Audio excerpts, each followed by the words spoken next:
All right. So yeah, so we're doing brake pads here. And so you can see, just kind of spring loaded. You kind of push down on the pads a little bit. It takes a little tension off that pin, and you can slide it out a little easier. So right there, there we go. All right, pad will pop right out now. There's no difference between the inside and outside ones. So you just throw it in there and right there. Oh.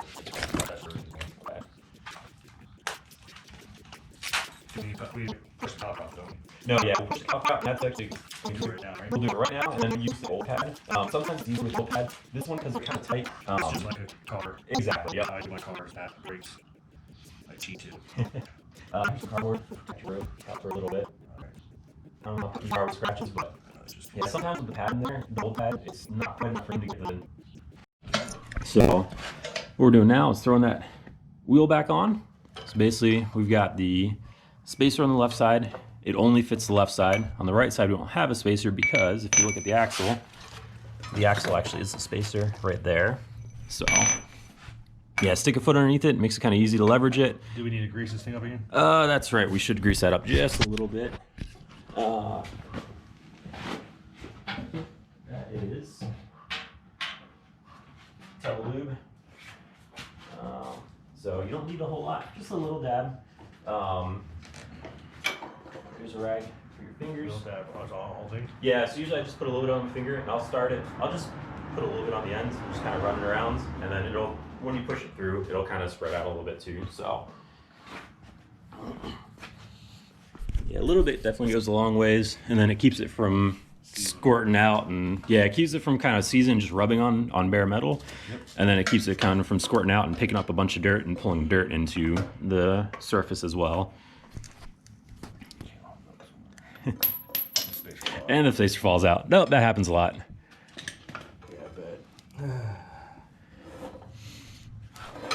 That's the only reason I hate rears, is because you got two spacers plus the caliper bracket, and it just gets to be a pain in the butt. All right, so this side's in. Is it through? Nope. Line it up. I'll grab the rubber mallet, the percussive persuasion, and just real light taps. You don't want to blast on it, just nice little taps. Yep, and it should pop right through like that. Cool. And those sit down first. Torque that down first. So that is going to be torque wrench, 72 foot-pounds, and it's actually the smaller, the 22 millimeter there. Oh, I need the adapter for it.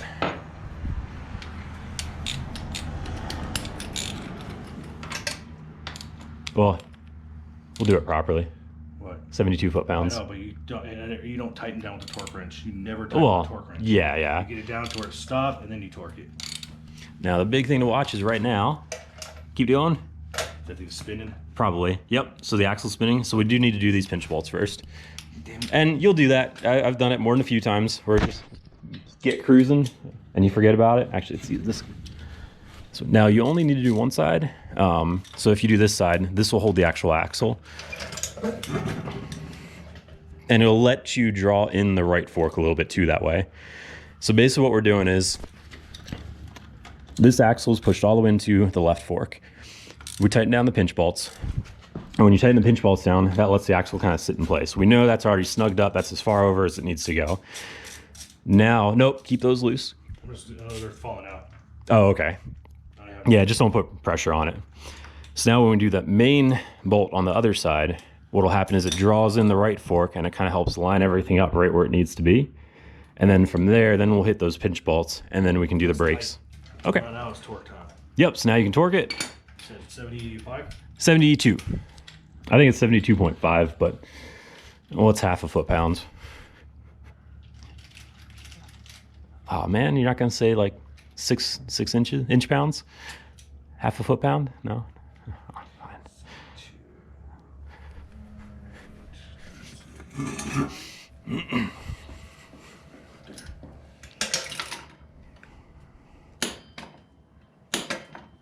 That works.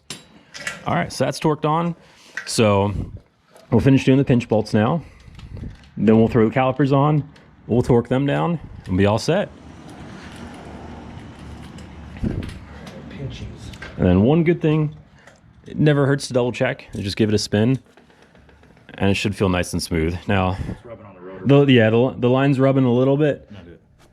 but it should roll nice and spin nice and smooth. It shouldn't have any grinding or catching. It shouldn't feel like it's dragging. It should just be nice and smooth. And that'll also help tell you too if you need to swap out like your wheel bearings. Now these have brand new wheel bearings, so I'm not worried about them. These but are how tight. yeah, it's like 12 foot-pounds. It's not much.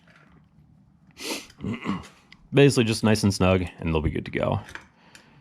You just don't want to strip out the threads on the far side. Yep, that's good.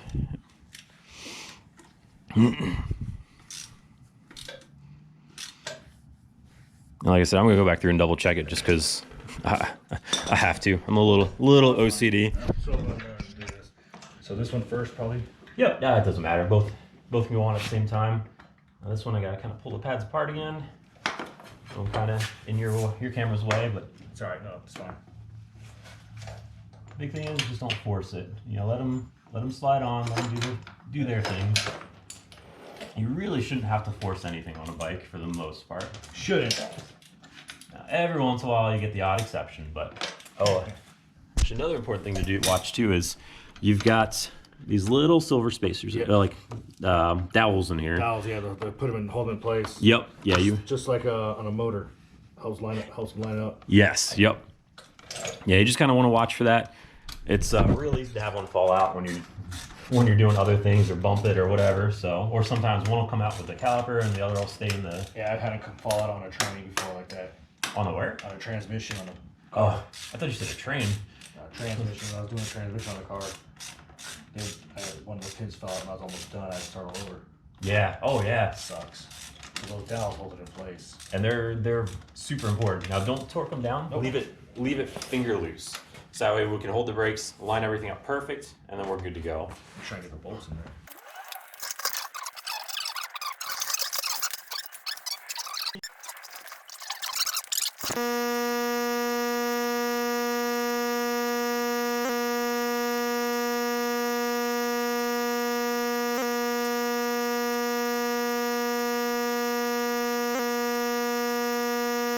Brand new, so. And they're fresh too, so. All right, we're guys. good. Now it's time to put the rear tire on. Yeah, front's done, so now it's off to the rear. All right, so for the rear tire, we actually have some little install work to do first, because when we took it to the shop to get the tires on, took the push drive off, so I throw that back in. Super easy, it only fits one way.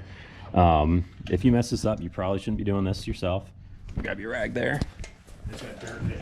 Yeah, give it just a nice little cleaning. Nothing super crazy, but We're gonna have to re-grease it, aren't we? yeah, we'll throw that on the axle again too. Yeah, because you don't need a ton of it, just a little bit, just to kind of, Yeah. just, to help it out. These go on like this, right? Correct, yes. So what we're doing now, it's hard to see on the right. So we're putting basically the rubber spacers in for the cush drive.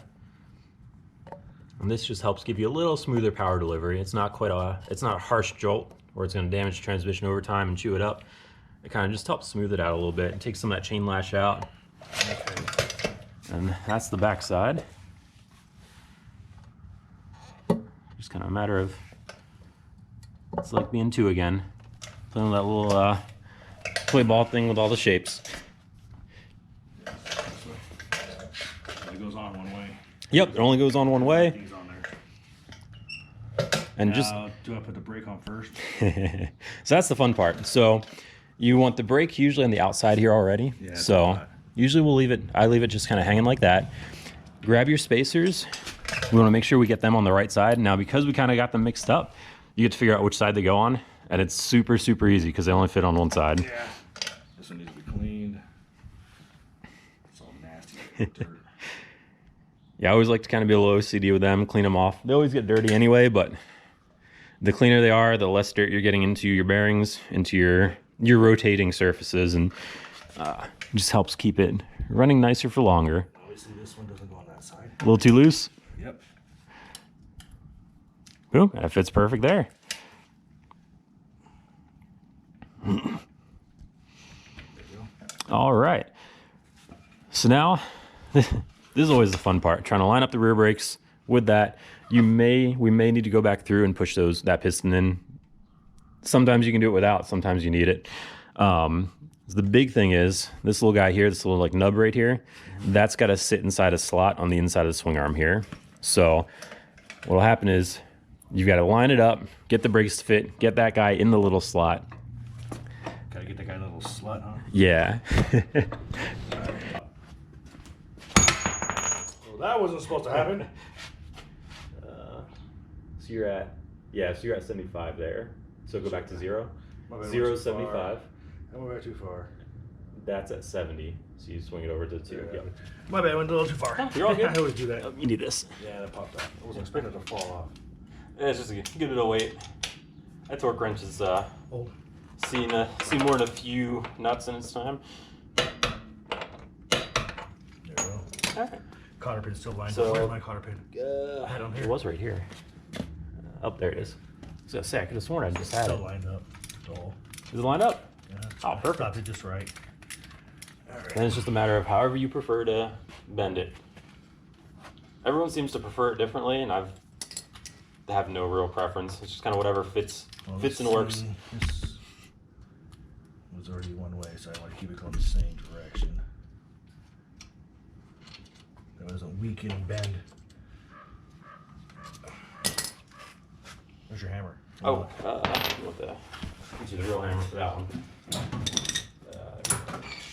There you go.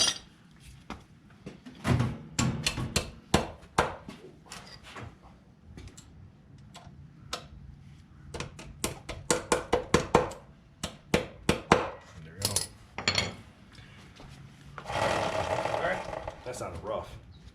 Oh, how loose is the chain? Oh, it's dragging on. I'm dragging on the chain guard. Oh, chain guard, yeah. No, the chain guard's dragging on this. Oh, on that. Oh, on the tire. How loose is the chain? It's loose. We Not- could have not actually that tightened bad. it. It can be tightened, yeah. Yeah. It's this, watch. Spin it now.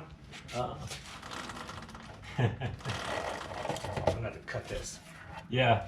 Well, we got the angle grinder or the handsaw Just a or pair of shears. 10 snips will work. tin snips. All I got is the dice. That's gonna take a while. Dice or a sharp, like razor blade. That's true. I do have that. This is just plastic. DJ did the same thing to his. Got to cut his off because his was grinding. Right here. Oh, there it is. Yeah, we just using Because it. they like when the thing's because it's bent. See, if it was just Oh, if it was square, it'd be fine. yeah. You can. See, Oh yeah, you don't really want it to drag because if it catches, it'll tear it up. keeps going down and down. It's Yeah. bent. It's got to be. I don't know why it's bent. Probably one of how many crashes? See, there you go. Watch. Yeah, it's just kind of Off reset. it. But as soon as you... No, it'll stay off. Well, I guess I can just cut it just on the safe side. yeah, it wouldn't hurt to cut just a. I mean, you don't even need much. I mean, like No, I'm gonna half cut an it all, inch cut it all the way straight halfway across. You can make it even. Okay, so running a slightly larger tire than normal, so because of just I think old age, a little. I could just take the hugger off. It's kind of a pain in the butt to take it off though, because I think there's like 3 bolts on the inside here. 2, I want to say there was one up in the middle here. 3 bolts. That's all it is. Is that it? We can pull that. Bolts. Do I need a tire hugger? No, it just keeps it prettier on the. Well, so the only big thing is you don't want it hitting the shocks too much, but as long as you're not. So hold on. I bet you if I heat it up, I can melt it back You like can, this. yeah, you kind of bend it back a little bit. Back. That's what it looks like. It looks like it's just got bent right here. Yeah. If I just heat it up, I could probably. Yeah, I only see 3 bolts, so 3 bolts Just- I can hold this on. Okay. So yeah, a little wider tire shouldn't matter. It's tall is what shouldn't matter. Well, it's wider, and the 55 is just a ratio. So with it being wider, it's naturally going to be a little taller too. There you go. Just have to keep that smooth and just keep an eye on it. The more important part is that way, just in case it catches something. It's holding up there. Well, if I have to, I'll cut it right now. It looks good. Sounds good. There you go, guys. All right. New brakes on the front, new shoes on the front and rear. She's ready to go, guys. Thanks for watching. Thanks for hanging out. Hit that like button, hit that subscribe button. I'll also follow Joe here, 201 Wander on YouTube and IG, guys. Yeah. Say goodbye, Joe. See you, man. Have a good one. See you all in the next stream, guys. Off to the next bike. Like you said, just do that stuff. Yeah, that works. Get my batteries on the back.